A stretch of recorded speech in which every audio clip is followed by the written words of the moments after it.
Students, जय हिंद दोस्तों। आप सबका स्वागत है।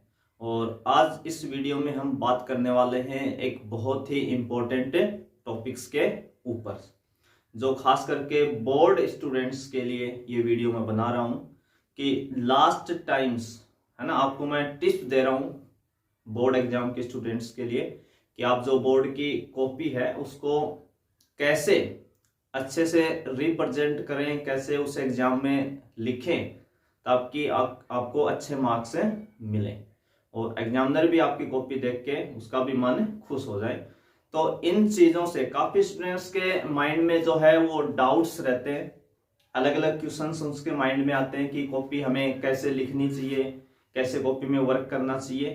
तो उससे रिलेटेड 15 क्वेश्चंस का आंसर मैं इस वीडियो में आपको देने वाला हूं, जिससे आप अपनी कॉपी को और भी बेहतर तरीके से लिख पाएं। केवल मैथमेटिक्स की मैं बात करूंगा, मैथमेटिक्स की जो कॉपी है उसको आप कैसे लिखें बोर्ड के स्टूडेंट्स के लिए, जो अभी बोर्ड देने वाले हैं उन स्टूडेंट्स के लिए मैं बात करने वाला हूं। 15 क्वेश्चंस या 15 पॉइंट्स के ऊपर हम बात करेंगे कि हमें कैसे बोर्ड कॉपी को लिखना चाहिए ताकि उसे हम और शानदार तरीके से बना सकें। तो जो आपका पहला क्वेश्चन है कि क्वेश्चंस पेपर को, काफी स्टूडेंट्स इस चीज में डाउट में रहते हैं कि क्वेश्चंस पेपर को हम जैसे हमारे हाथ में आता है क्वेश्चंस पेपर बोर्ड में, तो क्या हम उसे एक साथ पूरा पढ़े या नहीं पढ़े, क्या हमें पढ़ना चाहिए या नहीं पढ़ना चाहिए। तो देखिए, इसमें जो स्टूडेंट्स थोड़ा टेंशन लेते हैं, पेपर देख के घबरा जाते हैं, उनको तो बिल्कुल भी नहीं पढ़ना चाहिए। ठीक है, आपको पूरा पेपर एक साथ नहीं पढ़ना चाहिए। और अभी इन सालों में बोर्ड ने टाइमिंग भी कम कर दिया है। पहले बोर्ड 15-20 मिनट आपको पेपर स्टडी या उसको पढ़ने के लिए एक्स्ट्रा टाइम देता था, अभी नहीं दे रहा है। मैंने एक वीडियो पहले ब्लूप्रिंट डाल दिया, उसमें आप देख सकते हैं कि कितना टाइम बोर्ड उसमें आपको दे रहा है। 165 मिनट आपको दे रहा है टोटल।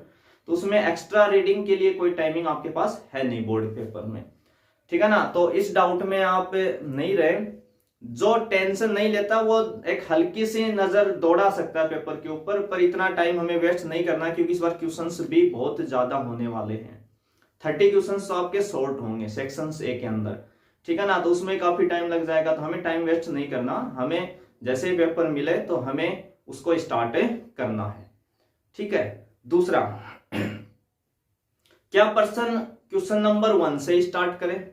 काफी स्टूडेंट्स इस चीज पे डाउट में भी रहते हैं, क्या क्वेश्चंस को सीरियल से करना चाहिए कि हम एक से ही स्टार्ट कर दें क्या। तो ऐसा कोई जरूरी नहीं है कि आप क्वेश्चंस 1 से ही स्टार्ट करें। ऐसे टेंशन आपको लेने की जरूरत नहीं है कि मुझे पहला ही क्वेश्चन नहीं आया तो मैं क्या करूं। कोई टेंशन की बात नहीं है, आपको 1 से स्टार्ट करने की कोई जरूरत नहीं है। इसके अलावा तीसरा क्वेश्चन कि हम कौन सा सेक्शन स्टार्ट करें, ठीक है, कौन सा सेक्शन स्टार्ट करें। अभी आपके जो इस टाइम बोर्ड एग्जाम होने वाली है उसमें 4 सेक्शंस होंगे, section A, section B, section C और सेक्शन डी। कितने सेक्शन होने वाले हैं? 4 सेक्शंस। तो आप वो सेक्शन स्टार्ट करें जो आपको बहुत अच्छे से आता है, पहली बात तो, ठीक है ना। आपको उस सेक्शंस को लेना चाहिए जिसके क्वेश्चंस आपको आते हैं अच्छे से, या आप 3 और 4 मार्क्स के क्वेश्चंस को पहले अटेम्प्ट कर सकते हो, यानी ज्यादा मार्क्स आपके कवर हो जाएंगे स्टार्टिंग में ही। तो आप 3 और 4 मार्क्स के क्वेश्चंस को पहले अटेम्प्ट कर सकते हो। उसमें इस बार वैसे ही क्वेश्चंस कम कर रखे हैं बोर्ड ने, तो आप उनको कम टाइमिंग में अपना अच्छी मार्किंग कर सकते हैं। इस बार शॉर्ट क्वेश्चंस ज्यादा हैं, ये भी आप ध्यान रखना, बड़े क्वेश्चंस कम हैं। तो आप उसके हिसाब से सेक्शन ए से भी स्टार्ट कर सकते हैं, ऐसी कोई दिक्कत नहीं है। पर आपको जो भी स्टार्ट करे वो बिल्कुल अच्छे से आना चाहिए। अगला है कि क्या हम एक से ज्यादा कलर्स पेन यूज कर सकते हैं या करें क्या एग्जाम में। तो आपको कम से कम 2 तो ब्लैक और ब्लू पेन का तो यूज करना ही चाहिए। क्वेश्चंस नंबर हेडिंग वगैरह अगर आप डालते हैं तो उसमें आप ब्लैक पेन्स का यूज कर सकते हैं, या कोई डायग्राम्स बना रहे हैं उसमें कुछ अलग से शेडो कर रहे हैं तो आप ब्लैक पेन से थोड़ा अच्छा शानदार उसको बना सकते हैं, तो आप उसका भी यूज कर सकते हैं। क्या स्टार्ट के पर्संस बिल्कुल सही होने चाहिए, यानी मैं कोई भी क्वेश्चंस, कोई भी सेक्शन कहीं से भी स्टार्ट करूं तो क्या उसके पर्संस जो है वो एकदम सही होने चाहिए। बिल्कुल, इस बात का बहुत ही हमें ध्यान रखना है कि हम जो क्वेश्चन स्टार्टिंग में कर रहे हैं, खास करके स्टार्टिंग के 4 या 5 क्वेश्चंस हम जो भी कर रहे हैं वो बिल्कुल सही होने चाहिए। उसमें बिल्कुल भी कटिंग नहीं होनी चाहिए, बिल्कुल साफ सुथरे एकदम अच्छे से लिखे होने चाहिए। उसमें कोई गड़बड़ हमें नहीं करनी है, ये हमें ध्यान रखना। उससे क्या है कि एग्जामिनर पे काफी अच्छा इंप्रेशन जाएगा आपकी कॉपी का, कि जो स्टूडेंट्स हैं वो अच्छे क्वेश्चन से कवर कर रहा है या एकदम बिल्कुल है सही चीजों को लिख रहा है। तो आपको ये ध्यान रखना है कि स्टार्टिंग के क्वेश्चन बहुत ही सही आप आंसर उनका लिखें। ठीक है, आगे अगर हम बात करें इसके अलावा इस बार मल्टीपल चॉइस के क्वेश्चन आने वाले हैं, तो क्या उनको हम सॉल्व करें। जैसे अभी एग्जाम हुई थी हाफ ईयरली वगैरह, उसमें कुछ स्टूडेंट्स क्या मल्टीपल चॉइस क्वेश्चंस को सॉल्व करते हैं। देखिए मल्टीपल चॉइस के क्वेश्चंस में आपको सॉल्व करने की जरूरत नहीं है बिल्कुल भी। आप सॉल्व करें तो आप कॉपी के लास्ट पेज पे हल्का फुल्का सॉल्यूशंस अपना वहां से आंसर देख सकते हैं कि कौन सा सॉल्व करके कौन सा ऑप्शन सही आएगा। आप क्वेश्चन नंबर डालें, ऑप्शंस जो सही है वो लिखें और साथ में उसका आंसर भी लिख दें। ठीक है ना, ऑप्शंस भी लिखते हैं, जैसे ए बी सी डी जो ऑप्शन सही है वो लिखें और साथ में उसका आंसर भी लिख दें। हमें सॉल्व करने की जरूरत है, दिखाने की जरूरत नहीं है। आपको जो 4 ऑप्शंस में जो सही है केवल उसको लिखें, क्योंकि इतना टाइम बोर्ड दे भी नहीं रहा कि आपको इतने इतने क्वेश्चन सॉल्व करके उनको दिखाएंगे। इसलिए हमें सॉल्व नहीं करने हैं, हमें केवल आंसर देना है 4 ऑप्शंस में जो भी सही है, और वो आंसर जरूर साथ में लिख दे। इसके अलावा इस बार फिल इन द ब्लैंक्स वाले क्वेश्चंस भी आने वाले हैं, तो उसमें सॉल्व करें क्या? नहीं, बिल्कुल आपको सॉल्व करने की जरूरत नहीं है, बिल्कुल शॉर्ट क्वेश्चंस आएंगे। तो जो भी वहां फिल इन द ब्लैंक्स का आंसर होगा आप उस आंसर को वहां से लिख लें। ठीक है, सीधा आंसर लिखें या वो पूरा स्टेटमेंट लिख के उसके अंदर फिल इन द ब्लैंक्स करके उसको हेडिंग नीचे शेडो मतलब कर दें आप उसको। इसके अलावा कई स्टूडेंट कहते हैं पेंसिल का यूज कर सकते हैं क्या? बिल्कुल कर सकते हो, डायग्राम बनाने में पेंसिल का यूज कर सकते हो, कोई समस्या नहीं है। ठीक है, तो ऐसी कोई टेंशन वाली बात लेने की जरूरत है नहीं कि पेंसिल का यूज करें या नहीं करें। कई इस बात में भी क्वेश्चन नंबर डालना जरूरी है क्या? देखो ये क्वेश्चन वैसे करने की जरूरत भी नहीं, क्वेश्चन नंबर तो आप जरूर डालेंगे ना, बिना क्वेश्चन नंबर आप कैसे कॉपी करेंगे? तो है ना, ये बात आपको ध्यान रखना है कि क्वेश्चन नंबर आप जरूर उसके अंदर है ना डालेंगे, उसमें कोई डाउट नहीं होना चाहिए क्वेश्चन नंबर लिखे या नहीं लिखे। ठीक है, रफ कहाँ करें, है ना, मैथ्स के स्टूडेंट्स हैं तो रफ तो करते ही हैं। तो जो अच्छे स्टूडेंट्स हैं जिनकी अच्छी प्रैक्टिस है, काफी देखो हर स्टूडेंट्स की अपनी अपनी स्किल्स हैं। कुछ स्टूडेंट्स जो ऐसे होते हैं कि बहुत कम रफ यूज करते हैं, उनकी इतनी अच्छी प्रैक्टिस होती है कि वो रफ बहुत ही कम करते हैं। ठीक है, कुछ बहुत ऐसे डाउट में रहते हैं कि पहले रफ कर लूं फिर मैं। ठीक है, तो आपको ना पहले से ऐसी प्रैक्टिस रखनी है कि कम रफ का यूज करें, प्रैक्टिस अच्छी बढ़ाएं आपकी, क्योंकि टाइम भी आपका बाउंडेड है, उतना ही टाइम आपको मिलने वाला है, उससे ज्यादा आप लेंगे तो फिर आपको आगे दिक्कतें हो सकती है। तो हमें टाइम पे भी फोकस रखना है। और अगर आप कॉपी के राइट साइड में जहाँ क्वेश्चन लिख रहे हैं उसके राइट साइड में एक लाइन खींच के वहां पे आप हल्का फुल्का रफ उधर कर सकते हैं, उसमें पेंसिल्स का भी यूज कर सकते हैं, ऐसी कोई दिक्कत नहीं है।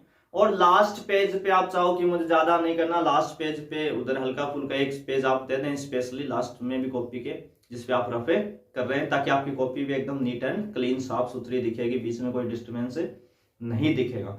तो आप राइट साइड कॉर्नर यूज कर सकते हो या लास्ट में भी यूज कर सकते हो, ऐसी कोई दिक्कतें नहीं होने वाली हैं। ठीक है, अगला क्वेश्चन है कि कई बार क्या होता है कि जैसे आप कोई क्वेश्चन सॉल्व कर रहे हैं, उसका आंसर लिख रहे हैं, तो कॉपी की लास्ट की 3 या 4 लाइनें बच जाती हैं। तो काफी स्टूडेंट इस चीज पे डाउट में रहते हैं कि हम नया क्वेश्चन वहीं स्टार्ट करें या नए पेज से स्टार्ट करें। तो ऐसे केसेस में आप अगर 3 या 4 ही लाइनों की बात है तो आप नए पेज से स्टार्ट करें और वहां नीचे लिख दें बड़े अक्षरों में PTO, प्लीज टर्न ओवर। ठीक है ना, तो टीचर उससे समझ जाएगा कि आप नेक्स्ट पेज पे कर रहे हो। तो अगर 2-3 लाइनों की बात है तो आप वहां से क्वेश्चन स्टार्ट नहीं करें, तो नहीं तो क्या की चीजें होच पोच हो जाएंगी, एक जगह सारी चीजें मिक्स सा लगेगा, तो अच्छा नहीं लगेगा एग्जामिनर को देखने में। तो आप नए पेज से स्टार्ट कर सकते हैं। अगला कि क्या ज्यादा मार्क्स वाले प्रश्नों में ज्यादा पेज करें? कई बार स्टूडेंट्स के माइंड में क्या होता है, खासकर हिंदी इंग्लिश या और सब्जेक्ट में ऐसी चीजें होती हैं कि ज्यादा मार्क्स का दिया तो हमें ना 2-4 पेज तो भरने ही है भाई, 2-4 पेज से कम बात तो बनने ही वाली। मैथ्स में ऐसा नहीं है। कई बार क्या होता है कि 5 मार्क्स का क्वेश्चन है, 4 मार्क्स का क्वेश्चन है, वो भी 4-5 स्टेप में हो जाता है। ऐसे भी क्वेश्चन बोर्ड ने कई बार पूछे हैं कि 4-5 स्टेप में 4-5 मार्क्स का क्वेश्चन कवर हो जाता है। तो हमें स्टेप्स पे उस चीज को, मार्क्स को देख के स्टेप नहीं बनानी, हमें जितना सफिशिएंट है, जितना हमें लिखना चाहिए हम उतना ही लिखेंगे, जितनी उसकी स्टेपें बनती हैं। है ना। बेवजह स्टेप भी नहीं बढ़ाएंगे, कम भी नहीं करेंगे, ज्यादा भी नहीं करेंगे, जितना जरूरी है उतना ही बेटर। यानी मार्क्स देख के हम नहीं देखेंगे कि 4 मार्क्स का तो चलो बहुत सारी स्टेप बना देते हैं ऐसे जबरदस्ती, ऐसा नहीं करना है, ठीक है ना। मार्क्स देख के आपको माइंड सेट नहीं करना है कि मुझे ज्यादा स्टेप्स बनानी है। 1 मार्क्स के हैं, 2 मार्क्स के हैं, उसका जो सॉल्यूशन है, जितनी उसको रिक्वायरमेंट है सॉल्यूशंस की, उतना आप लिखें। शॉर्ट लिखें, स्वीट लिखें, अच्छा लिखें, सुंदर लिखें, कोई समस्या नहीं आने वाली है। अगला, जब पर्सन गलत हो जाए तो हम क्या करें। कई बार हम क्या है कि क्वेश्चन स्टार्ट करते हैं और फिर क्वेश्चंस में कई बार गलती हो जाती है या क्वेश्चन गलत ही हो जाता है पूरा, तो उस क्वेश्चंस को वहां से काटे या उसमें कोई करेक्शंस करें या कोई नए पेज से स्टार्ट करें। तो ऐसे केसेस में आप क्वेश्चंस को वहां कट कर दें और उस पर आप लिख दें कि ये क्वेश्चंस रॉन्गली अटेम्प्ट क्वेश्चंस हैं और न्यू पेज पे हम फ्रेश क्वेश्चंस वापिस इसको लिख रहे हैं, तो आप नए पेज से उसको स्टार्ट कर सकते हैं। ज्यादा कटिंग नहीं करें, उसमें हल्का सा कट करके उस पर आप लिख दें कि यहाँ जो क्वेश्चन हमने अटेम्प्ट किया था वो रॉन्गली क्वेश्चन हमारा रॉन्ग हो गया है, हम नेक्स्ट पेज से एक फ्रेश इसका आंसर दे रहे हैं, ठीक है ना। तो वो ज्यादा बेटर रहेगा। और हमें कटिंग से बिल्कुल कटिंग को अवॉइड करना है, ठीक है ना। बोर्ड एग्जाम की अगर हम कॉपी लिख रहे हैं तो हमें कटिंग को बिल्कुल अवॉइड करना है, ये हमें ध्यान रखना है। मतलब कोशिश होनी चाहिए कि हमारी कटिंग ना हो, ना के बराबर हो। अगर थोड़ा बहुत पहले डाउट लग रहा है तो आप रफली में पहले सॉल्व कर लें, फिर उसको वहां नोट करें, कटिंग ना करें। फिर भी हो जाती है तो आप उसका फिर से क्वेश्चंस को वहां से कट करके और नए पेज से एकदम स्टार्ट करें ताकि वो अच्छे से आपका लिखा जाए। एक क्वेश्चन ये आता है कि क्या सभी पर्सन करने जरूरी हैं। काफी स्टूडेंट्स करते हैं कि मुझे नहीं आ रहे तो मैं क्या करूं। तो आपको कोशिश करनी है कि सभी क्वेश्चन से करने हैं, सभी के सभी क्वेश्चंस अटेम्प्ट करने हैं, चाहे आपको जय बजरंग बली लिखना पड़े, कुछ भी लिखना पड़े, पर आपको करना है, ये ध्यान रखना है, ठीक है ना। कुछ भी आप थोड़ा बहुत पूरे साल पढ़े हैं, कुछ समझ में आ रहा है, कोई फॉर्मूला उससे रिलेटेड कुछ स्टेप्स जो आप बना सकते हैं ना, आप कोशिश करिए, लिखिए, क्योंकि बोर्ड में हर स्टेप्स का मार्क्स होता है। आप एक स्टेप भी लिखेंगे तो भी आपको मार्क्स मिलेगा और वो आधा आधा मार्क्स करके भी आपके लिए बहुत फायदेमंद होने वाला है। आधा मार्क्स भी आपके एक नंबर आपको बढ़ा देगा लास्ट में। तो आप है ना कुछ भी लिखें, कोशिश करें कि उस क्वेश्चन से रिलेटेड कोई फॉर्मूला या कोई स्टेप्स जो आप बना सकते हैं वो आप जरूर ट्राई करें, छोड़ के नहीं आना है, जो कुछ ना कुछ उसमें आप जरूर करें। अगला है कि क्या पर्सन खत्म होने के बाद कुछ लाइनें छोड़े। जैसे क्वेश्चंस कई बार क्या कि हम क्वेश्चन जैसे खत्म हुआ, फर्स्ट क्वेश्चंस खत्म हुआ तो 1 या 2 लाइन, ठीक है ना, ज्यादा नहीं छोड़े, ज्यादा लाइनें हमें नहीं छोड़नी है, 1 या 2 लाइन छोड़े, इससे ज्यादा नहीं छोड़े। फिर वो भी अच्छा नहीं है आप ज्यादा लाइनें छोड़ रहे हैं, 1-2 लाइनें, कॉपी को वेस्ट भी नहीं करना है। और चीजों को ना बिल्कुल साफ खुला खुला अच्छे से बढ़िया तरीके से आप कॉपी को रिप्रेजेंट करें। अगर आपने बोर्ड एग्जामिनर को उलझा दिया, अपनी कॉपी में होच पोच बना दिया, उसको चीजें समझ में नहीं आ रही है, तो फिर आपका नुकसान हो जाएगा उसमें, क्योंकि उसके पास है ना इतना टाइम होता नहीं है। बहुत सारी कॉपियां होती हैं और वो 10-12 मिनट कॉपी को देते हैं या उससे कम ही देते हैं। उनको टारगेट होता है कि कॉपियों को जल्दी से खत्म करना, क्योंकि कॉपी का जो उनको पेमेंट मिलता है उसके हिसाब से वो सोचते हैं कि अपने को जल्दी जल्दी इसको खत्म करना है। तो उसको उलझाना नहीं है, अगर उसको आपने उलझा दिया तो फिर वो आपको उलझा देगा, आपका नुकसान ज्यादा कर जाएगा। तो ये हमें ध्यान रखना है कि चीजों को बहुत ही अच्छे से लिखना है। तो कॉपी में साफ साफ लिखे, होच पोच ना करें। और सेक्शंस जब भी आप लिखें, जैसे आप सेक्शंस ए स्टार्ट कर रहे हैं तो कॉपी में सेक्शंस ए लिखें और उसके बाहर ना बॉक्स बना दें। क्या बना दें? एक बॉक्स, है ना, बड़ा सा एक डबल लाइनिंग के अंदर एक बॉक्स बना दें ताकि उसको दिख जाए कि ये सेक्शंस ए अटेम्प्ट कर रहा है। कई बार स्टूडेंट इसमें भी डाउट में रहते हैं कि मान लो सर सेक्शन है ना, मैं तो 20 सेक्शन स्टार्ट कर रहा हूं और उसमें 10 क्वेश्चन है मेरे पास, मुझे है ना उसमें 6 क्वेश्चन ही आ रहे हैं, तो मैं क्या करूं, सारे क्वेश्चन से वहीं अटेम्प्ट करूं? तो देखो ऐसी कोई जरूरत नहीं, आपको जो भी क्वेश्चंस आ रहे हैं सेक्शन लगाएं, बॉक्स बनाएं और उस सेक्शन में 5 क्वेश्चन, 6 क्वेश्चन, 7 क्वेश्चन जो आ रहे हैं वो आप एक साथ कंटिन्यू उनको कर दें। अब लास्ट टाइम में जाके आपको कहीं लग रहा है कि मुझे फिर से याद आ गया एक आधा क्वेश्चन मैं उसमें और कर सकता हूं, तो आप फिर से सेक्शन डालें और उस क्वेश्चन को वहां कर दें। कई बार स्टूडेंट क्या करते हैं, पहली जगह छोड़ देते हैं कॉपी के अंदर, क्वेश्चन नंबर डाला, अभी नहीं आ रहा है ना, लास्ट में देख लूंगा इसको मैं, तो ऐसा आपको नहीं करना है। उसी टाइम वहां जगह स्पेस बिल्कुल भी नहीं छोड़ना है। जो क्वेश्चंस आपको अटेम्प्ट आ रहे हैं अच्छे से उनको करें, और अगर बाई चांस एक आधा क्वेश्चन सेक्शंस का नहीं आ रहा है तो उसको आप लास्ट में ले लें, फिर से सेक्शन डालें, बॉक्स बनाएं और वहां उसका सॉल्यूशन से करें। ये आप ध्यान में रखें। तो जो भी आप सेक्शंस अटेम्प्ट करने वाले हैं उस पे आप बॉक्स जरूर बनाएं, सेक्शंस को लिखें, ये आपको विशेष ध्यान रखना है। एग्जामिनर इतना टाइम आपको नहीं देगा कि कौन सा क्वेश्चन कहाँ है कैसे है, उसको नहीं ढूंढेगा। वो आपका काम है उस चीज को ढंग से उसको, ताकि उसका माइंड डिस्टर्ब नहीं हो, आपको उसको माइंड डिस्टर्ब करना ही नहीं है। इसलिए आप स्टार्टिंग के 4-5 क्वेश्चन वही करें जो आपको बहुत अच्छे से आते हों, ताकि उसका माइंड जो है वो सेट हो जाए। तो मैंने कम से कम 10-15 क्वेश्चंस का सॉल्यूशंस आपको बताया इस वीडियो में। Last time tips for board students पे मैं ये वीडियो बना रहा हूं, ताकि आप बोर्ड की कॉपी को कैसे अच्छे से लिखें और फुल मार्क्स मैथ में आप ला सकें। तो चीजों को क्लियर लिखें, एकदम साफ साफ लिखें, वही क्वेश्चन स्टार्टिंग में लें जो आपको बहुत अच्छे से आते हैं। ज्यादा मार्क्स से क्वेश्चन आप पहले कवर कर सकते हैं, कोई दिक्कत नहीं है। फिर भी अगर कोई लग रहा है नहीं आ रहे तो कोई दिक्कत नहीं, आप वो सेक्शंस लें जो आपको आता है। इससे क्वेश्चन कंटिन्यू से कोई फर्क नहीं पड़ना, क्वेश्चन आपके सही चलने चाहिए, सही चलेंगे कोई दिक्कत नहीं आने वाली है। तो मैं आशा करता हूं इस वीडियो में बताई गई सभी बातें आपको अच्छे से समझ में आ गई होंगी, ताकि आप कॉपी को एक बेहतर तरीके से लिख पाए बोर्ड की, और एक अच्छे मार्क्स आप बोर्ड में प्राप्त कर सके मैथ्स के अंदर। चीजों का सही इस्तेमाल करें। एक और लास्ट में ये बताना चाहूंगा, जो अपने मैट्रिक्स और डिटरमिनेंट के क्वेश्चंस हैं, मैट्रिक्स और डिटरमिनेंट के क्वेश्चंस हैं, कई बार स्टूडेंट्स क्या करते हैं उसमें कि उसको क्वेश्चन तो आ रहा है कोई दिक्कत नहीं है, पर उसमें जैसे 3/3 की मैट्रिक्स है, 3/3 का डिटरमिनेंट्स है, तो उसमें ना वो 5-6 लाइन बड़े बड़े पेज पे है ना, हाफ पेज पे एक ही डिटरमिनेंट बनाते हैं। उनको मौका मिलता आज है ना मैं कॉपी भर ही दूंगा, ऐसा नहीं करना है ना। ऐसे स्टूडेंट्स कॉपी बेवजह खराब नहीं करनी है, और ऐसा लिखना भी नहीं, वो अच्छा भी नहीं लगता।